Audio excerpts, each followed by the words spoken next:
Hello guys, आप सभी का सेंटू एकेडमी पोर्टल पर स्वागत है। चलिए आज का सेशन स्टार्ट करते हैं।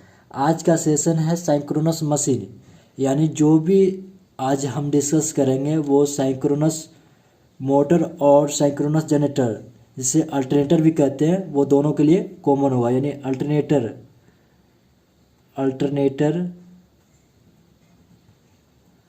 अल्टरनेटर और मोटर, साइंक्रोनस मोटर, ये दोनों के लिए कॉमन होगा। जो भी पॉइंट डिस्कस करेंगे दोनों के लिए कॉमन होगा। और हम लोग ट्रिक्स और टिप्स जो भी बोलेंगे, मतलब शॉर्टकट में हम लोग देखेंगे, तो अच्छे से समझिएगा। तो पहले हम लोग देख लेते हैं कि सिंक्रोनस मशीन क्या होता है। शॉर्टकट में समझ लेते हैं ओवरव्यू। ये स्टेटर होता है, 3 फेज वाइंडिंग का स्टेटर। ये रोटर होता है, रोटर में यानी मान लीजिए डबल पोल है।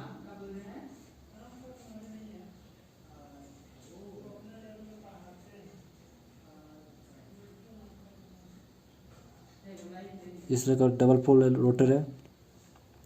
इसमें हम लोग रोटर में भी सप्लाई देते हैं। रोटर में डीसी सप्लाई देते हैं लगभग 200 वोल्ट तक। और स्टेटर में 3 फेज बाइंडिंग रहता है। और अल्टरनेटर और साइक्रोनस मोटर दोनों का कंस्ट्रक्शन सेम ही रहता है। और इसमें जो फील्ड होता है वो रोटेटिंग नेचर का रहता है। और आर्मेचर जो स्टेटर है, ये आर्मेचर वो स्टेशनरी नेचर का होता है। ये रोटेटिंग नेचर का, यानी फील्ड घूमते रहता है। तो हम लिख रखे हैं ताकि मतलब स्टार्ट करते हैं और उसके बाद कहीं और चले जाते हैं, इसलिए हम पहले से लिख चुके हैं कि ये डिस्कस करना है। अल्टरनेटर सिंक्रोनस मशीन में जो भी जहाँ से भी क्वेश्चन आता है ना, lagging, leading, unity, power factor से जो भी क्वेश्चन रिलेटेड रहेगा वह सारा क्लियर हो जाएगा। तो हम लोग वी कर्व देखते हैं। वी कर्व, जो भी क्वेश्चन डिस्कस करेंगे वो ध्यान से समझिएगा। और अंत में हम लोग कुछ क्वेश्चन लगाएंगे जो सारा डाउट क्लियर हो जाएगा। तो पहले ध्यान से समझिएगा थ्योरी। ये सबसे पहले वी कर्व देख लेते हैं।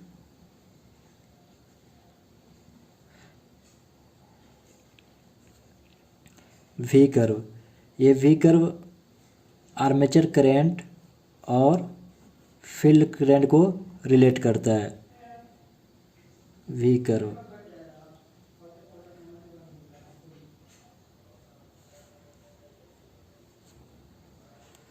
वी कर्व यानी वी टाइप्स का होगा, वी जैसा दिखेगा। ये ऐसे ऐसे ये होगा फील्ड करंट, ये होगा आर्मेचर करंट। ये फील्ड करंट होगा, ये रोटर वाला जिसे फील्ड बोलते हैं, ये रोटेटिंग नेचर का होता है, ये यही रोटेट करता है। और आर्मेचर करंट स्टेटर वाला, ये भी हो गया। ये अब देखिएगा, सबसे पहले एक पॉइंट हम देखेंगे, ये याद कीजिएगा, इसी से सारा चीज़ क्लियर हो जाएगा कि हम लोग का जो साइक्रोनस कंडेंसर है, जो पावर सिस्टम में यूज होता है, ओवर एक्साइटेड मोटर रहता है। ओवर एक्साइटेड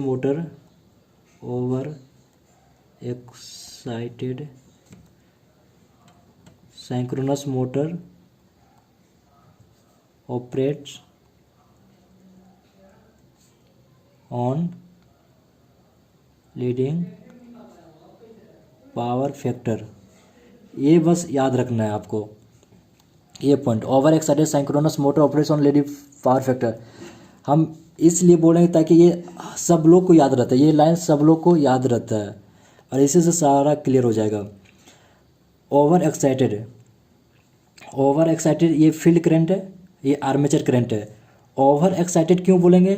जैसे ओवर एक्साइटेड कहाँ होगा, यहाँ पे होगा ओवर एक्साइटेड। ये हो गया आपका ओवर एक्साइटेड।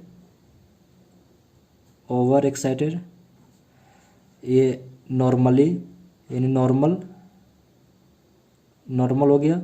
ये हो गया इधर कम अंडर एक्साइटेड है। अंडर एक्साइटेड मतलब अंडर एक्साइटेड माने यानी कम, नॉर्मल, ये नॉर्मल अगर इसको मानेंगे तो नॉर्मल से तो ये ज़्यादा करंट है ना। ये मान लीजिए कि 1 एम्पियर है, 2 एम्पियर है, 3 एम्पियर है, ये मान लीजिए 1 है, 2 है, 3 एम्पियर है, तो ये नॉर्मल से तो अधिक है, तो इसलिए ये ओवर एक्साइटेड हो गया, ओवर। ये नॉर्मल तो ये अंडर एक्साइटेड हो गया यानी कम, तो ओवर एक्साइटेड और ये अंडर एक्साइटेड, ये नॉर्मल है। ये आर्मेचर करंट देख लीजिए, आर्मेचर करंट कैसे बढ़ता है, इससे आर्मेचर करंट नॉर्मली एक्साइटेड पे मिनिमम वैल्यू होता है, नॉर्मली एक्साइटेड पे मिनिमम वैल्यू है, उसके बाद अंडर एक्साइटेड या ओवर एक्साइटेड अगर देखें तो दोनों साइड में बढ़ रहा है। तो अब ये दोनों के लिए अभी बता रहे हैं हम, सिंक्रोनस मोटर के लिए भी और सिंक्रोनस जनरेटर के लिए भी, जिसे अल्टरनेटर भी बोलते हैं। तो एक चीज़ तो हमें याद है कि ओवर एक्साइटेड, पेन चेंज कर लेते हैं, ओवर एक्साइटेड मोटर क्या किस पावर फैक्टर पर ऑपरेट करता है, लीडिंग पावर फैक्टर पर, लीडिंग पावर फैक्टर पर। ये हमेशा याद रहता है, सब लोग को याद रहता है, लीडिंग, ठीक है। जो रेड से लिख रहे हैं, रेड से ये मोटर के लिए है, रेड मोटर, तो ये क्या हो जाएगा, लैगिंग। रुकिए, हिल रहा है 1 मिनट, सॉरी, यहाँ जगह थोड़ा सा कम पड़ रहा है, ये फिगर बनाकर थोड़ा सा जगह कम पड़ गया। तो यहाँ देखिए, ये ओवर एक्साइटेड है, यहाँ से यहाँ तक एरिया ओवर एक्साइटेड, यहाँ से लेकर के यहाँ तक ओवर एक्साइटेड है। तो ओवर एक्साइटेड में मोटर लीडिंग पावर फैक्टर पर ऑपरेट होता है, और अगर ये लीडिंग तो ये अंडर एक्साइटेड है, अंडर एक्साइटेड है तो ये लैगिंग पावर फैक्टर पे, ठीक है। और जनरेटर में जस्ट इसका अपोजिट हो जाएगा, यानी जो अब हम लिखने वाले हैं ग्रीन पेन से, वो जनरेटर के लिए होगा, ग्रीन।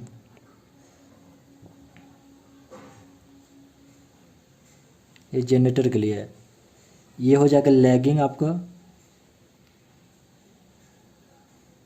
लैगिंग, ये हो जाएगा लीडिंग, जस्ट अपोजिट हो जाएगा लीडिंग पावर फैक्टर पे। मोटर का अपोजिट, यानी मोटर जहाँ लीडिंग पावर फैक्टर पर ऑपरेट कर रहा था वहाँ पे जनरेटर लैगिंग पे ऑपरेट करेगा, और जहाँ मोटर लैगिंग पे ऑपरेट कर रहा था वहाँ जनरेटर लीडिंग पे ऑपरेट करेगा। बस इतनी सी बात है। देख लीजिए एक बार फिर से, हम लोग जानते हैं कि ओवर एक्साइटेड, ये ओवर एक्साइटेड है ना, over excited, over excited field current अधिक है यहाँ पे, अधिक मतलब ओवर एक्साइटेड है।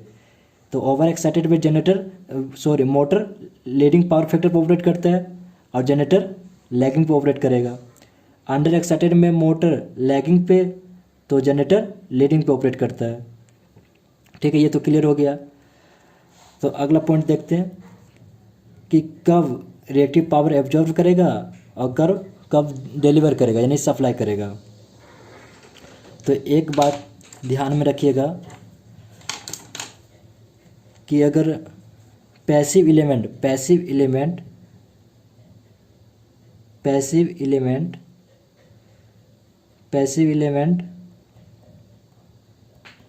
यानी जिसे हम लोड भी कहते हैं, लोड जिस पावर फैक्टर पर ऑपरेट करेगा, जिस पावर फैक्टर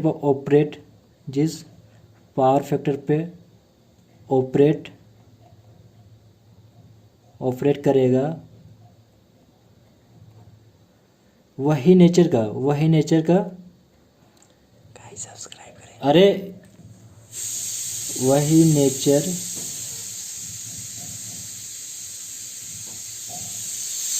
का पावर, रिएक्टिव पावर की बात कर रहे हैं, तो पावर ऑब्जर्व करेगा।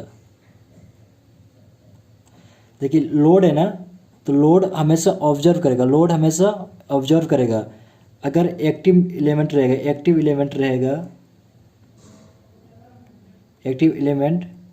मतलब जनरेटर, ये मोटर हो गया आपका, मोटर लोड जो भी आपका पावर जो कंज्यूम करता हो वो इसमें आ जाएगा। एक्टिव एलिमेंट जो जनरेट करता है जनरेटर, जनरेटर जिस पावर फैक्टर पर ऑपरेट करेगा वही पावर को ये जनरेट करेगा। जनरेटर जिस पावर फैक्टर पर ऑपरेट करेगा वही पावर जनरेट करेगा, उसी नेचर का पावर जनरेट करेगा। जिस पावर फैक्टर ऑपरेट होगा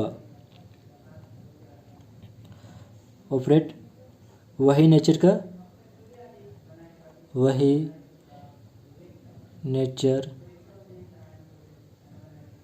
का पावर क्या, ये जनरेटर है ना, तो पावर जनरेट करेगा। जनरेट, ये ध्यान में रखिएगा। जनरेट, ये ऑब्जर्व, ये लोड है तो ऑब्जर्व करेगा। जिस पावर फैक्टर पर ऑपरेट होगा वो ऑब्जर्व करेगा। ये जनरेटर जिस पावर फैक्टर पे ऑपरेट करेगा वो उसी नेचर का जनरेट करेगा। यानी मान लीजिए कि यहाँ पे एक अल्टरनेटर है जो कि लीडिंग पावर फैक्टर पे होगा। लीडिंग पावर फैक्टर पर ऑपरेट हो रहा है। लीडिंग पावर फैक्टर पर ऑपरेट हो रहा है तो कैसा पावर जनरेट करेगा? लीडिंग देगा, लीडिंग पावर देगा तो ये तो सप्लाई कर रहा है ना। अगर जनरेटर लीडिंग पावर फैक्टर पर ऑपरेट कर रहा है तो लीडिंग पावर सप्लाई करेगा। तो एब्जॉर्व कैसा करेगा? एक पावर, कोई भी एलिमेंट एक पावर अगर सप्लाई करेगा तो दूसरा पावर एब्जॉर्व करेगा। यहाँ लीडिंग और लैगिंग की बात हो रहा है। तो जनरेटर लीडिंग पावर फैक्टर पे ऑपरेट हो रहा है, लीडिंग पावर सप्लाई, ठीक है, ये सप्लाई। तो ऑब्जर्व क्या करेगा? ऑब्जर्व लैगिंग ही होगा ना। लीडिंग सप्लाई तो ऑब्जर्व लैगिंग।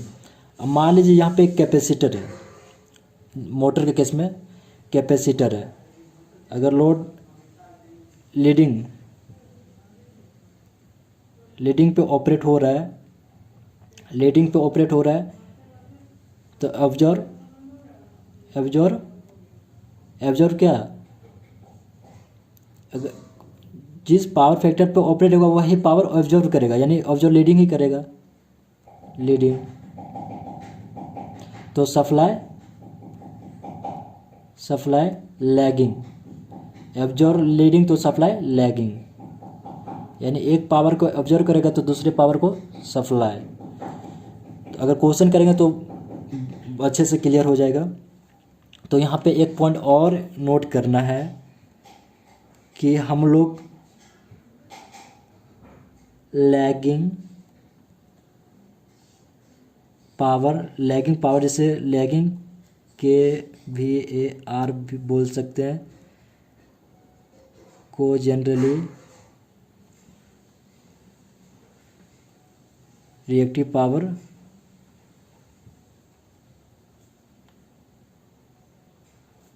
कहते हैं।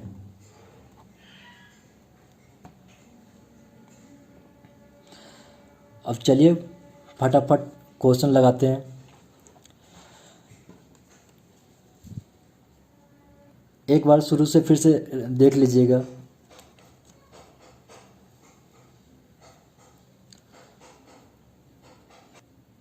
देखिएगा, an under excited alternator supply. हम लोग जो भी क्वेश्चन लगाएंगे इससे मतलब समझना है, यानी क्वेश्चन लगाने में अब मज़ा आएगा। बस थोड़ा सा समझ के लगाइएगा इसको। An under excited alternator supply, यानी अल्टरनेटर है तो अल्टरनेटर यहाँ पे, तो जिस पावर फैक्टर पर ऑपरेट करेगा वही नेचर का पावर सप्लाई करेगा। तो अंडर एक्साइटेड, तो हमको पता करना है कि अंडर एक्साइटेड में किस पावर फैक्टर पर ऑपरेट होगा। इससे हम पता चल जाएगा कि कौन सा पावर सप्लाई कर रहा है। बस पावर फैक्टर पता करना है कि किस पावर फैक्टर पे ऑपरेट हो रहा है। तो अंडर एक्साइटेड हम लोग अल्टरनेटर है। जैसे सोच रहे हैं हम, वैसे आप लोग भी सोचिएगा कि अगर अल्टरनेटर है तो जाना है मोटर में। मोटर के केस में जाना है कि मोटर इस केस में किस तरह का ऑपरेट कर रहा है। जैसे अल्टरनेटर है अंडर एक्साइटेड, तो सोचना है कि अंडर एक्साइटेड मोटर, तो over excited motor leading power factor पे ऑपरेट करता है, तो अंडर एक्साइटेड लैगिंग पे, तो अंडर एक्साइटेड मोटर लैगिंग, तो अंडर एक्साइटेड अल्टरनेटर लीडिंग पे, यानी लीडिंग पावर फैक्टर पे ऑपरेट करेगा। तो अल्टरनेटर है तो लीडिंग पावर फैक्टर पर ऑपरेट हो रहा है तो लीडिंग पावर ही तो सप्लाई करेगा ना। अल्टरनेटर जिस पावर फैक्टर पर ऑपरेट होता है वही पावर सप्लाई भी करता है। तो ये हो जाएगा option B correct answer. Second देखिएगा, if the excitation of an alternator operating in parallel with other alternator is increased above the normal value of excitation is। देखिए अल्टरनेटर की बात किया जा रहा है, वी कर्व से ही चलना है। ये वी कर्व हो गया, ये नॉर्मल हो गया, ये ओवर, ये अंडर। ठीक है, ओवर क्यों? क्योंकि इधर फील्ड करंट अधिक है ना, ये फील्ड करंट है, ये आर्मेचर करंट है। तो देखिए ओवर के केस में ये मोटर क्या होता है, लीडिंग, ये लैगिंग, लैग हो गया। अब ये ग्रीन पेन यूज कर रहे हैं, ये जनरेटर के लिए, तो ये होगा इसका अपोजिट, लैग लीड, ये हो गया जनरेटर के लिए। तो देखिए अगर नॉर्मल से if the excitation of alternator operating parallel with other alternator is increase, normal से इंक्रीज करेंगे तो अल्टरनेटर किस पावर फैक्टर पर ऑपरेट करेगा? नॉर्मल से इंक्रीज करेंगे तो अल्टरनेटर लैगिंग, तो becomes more lagging, correct answer. Next देखिएगा,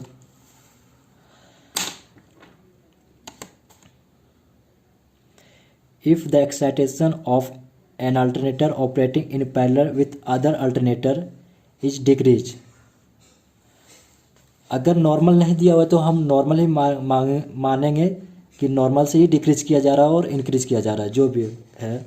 if excitation of alternator operating parallel with other alternator is decrease कर रहा है, अल्टरनेटर है तो देखना है डिक्रीज, यानी यहाँ से इधर किया जा रहा है ना, तो हो जाएगा मोर लीडिंग, ऑप्शन ए करेक्ट। बस एक बार समझ लीजिएगा, बहुत इजी लगेगा ये टॉपिक।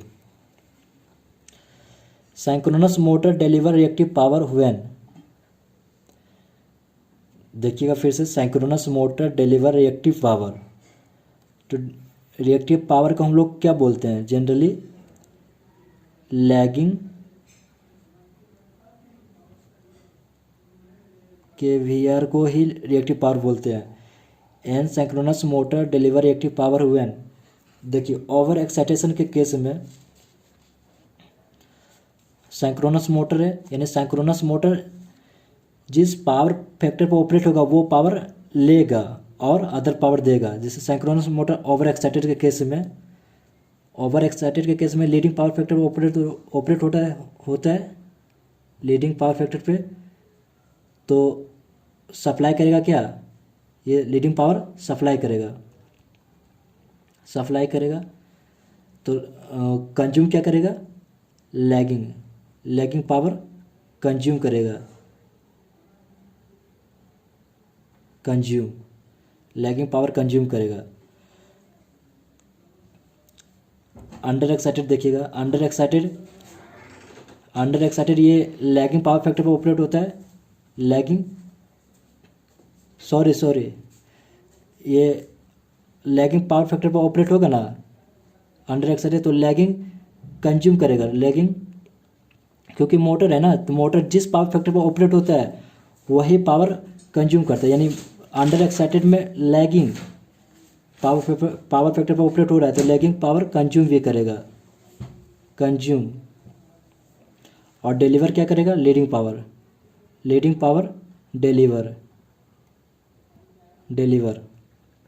तो यहाँ पर देखिएगा ओवर एक्साइटेड लीडिंग, तो लीडिंग पावर ये कंज्यूम करेगा, और डिलीवर क्या करेगा? डिलीवर करेगा लैगिंग पावर ये डिलीवर होगा, यानी सप्लाई, ये कंज्यूम। तो डिलीवर क्या करे? लैगिंग करे, डिलीवर रिएक्टिव पावर कब? लैगिंग पे, यानी ये ओवर एक्साइटेड होगा ना लीडिंग पावर फैक्टर पे। Option is correct. देखिए 4 alternator operating in parallel if the load share by one of the them is to be increase its field excitation is. तो एक चीज़ ध्यान में देखिएगा कि अल्टरनेटर के केस में हम लोग अगर ये नोट कर लीजिएगा, ये अल्टरनेटर के केस में अगर रिएक्टिव पावर को चेंज करना है, एक मिनट, यहाँ पे एक पॉइंट नोट कर लीजिएगा, ऐड कर लीजिएगा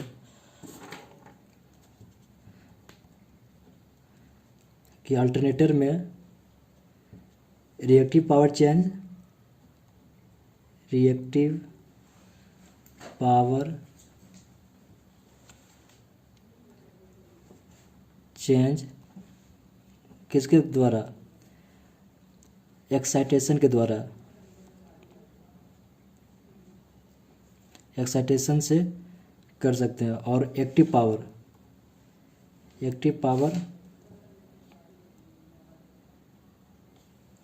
पावर चेंज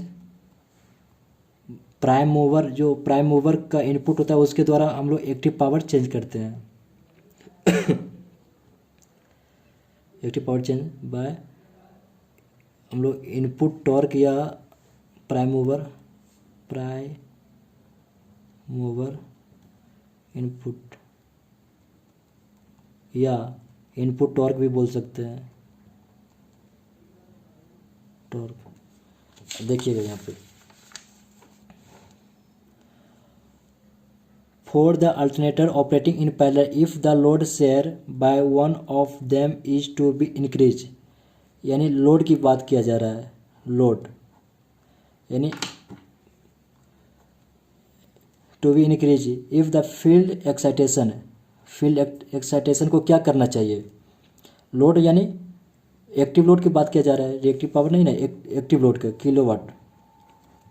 तो देखिए, तो एक्साइटेशन टू बी वीकेंड नहीं, एक्साइटेशन में कुछ नहीं होना चाहिए, ये तो ऑप्शन नहीं होगा, ये गलत।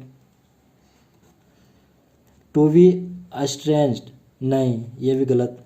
कीपिंग इनपुट टॉर्क सेम, ये भी गलत। टू बी कीप्ड कांस्टेंट, हाँ ये हो सकता है क्योंकि एक्साइटेशन में कोई चेंजिंग नहीं होना चाहिए। एक्साइटेशन में चेंज कब करता है? जब हम लोग को रिएक्टिव पावर चेंज करना रहता है तब। तो to be constant but input torque should be increase, यानी load share one of them to be increase, यानी इंक्रीज किया जा रहा है ना लोड, तो इनपुट टॉर्क को भी इंक्रीज करना होगा। ये सही है, ऑप्शन सी। ऑप्शन डी देखिएगा, to be keeped constant but input torque should be decrease नहीं, इंक्रीज करना है पावर, क्योंकि डिमांड हम लोग को इंक्रीज हो रहा है, इंक्रीज करना है। तो option C correct answer. Next देखिएगा,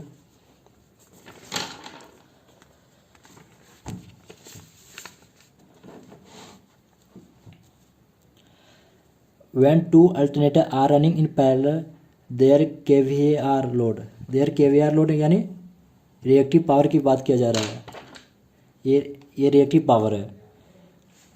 kVAR load share an kilowatt, यानी ये एक्टिव पावर है, ये reactive power. Share are change by changing. तो देखिए अभी जस्ट थोड़ा देर पहले बताएं कि kVAR ड्राइविंग टॉर्क नहीं, ड्राइविंग टॉर्क ये तो होगा नहीं। ड्राइविंग टॉर्क एक्साइटेशन नहीं, ये तो उल्टा हो गया। एक्साइटेशन, हाँ एक्साइटेशन से केवीआर कर सकते हैं, एक्साइटेशन से रिएक्टिव पावर को कंट्रोल कर सकते हैं। और ड्राइविंग टॉर्क से जिसे इनपुट टॉर्क करते हैं प्राइम मूवर का, उससे एक्टिव पावर चेंज कर सकते हैं। तो option C is correct answer. Next देखिएगा, in an alternator the voltage of field system is usually, तो more than 100, between 400 to and 600 volt, less than 200, तो ये तो सबको पता ही रहता है 200। अगर अच्छा लगा तो लाइक कर दीजिएगा और अपने दोस्तों के साथ में शेयर भी कर दीजिएगा। ठीक है, थैंक यू।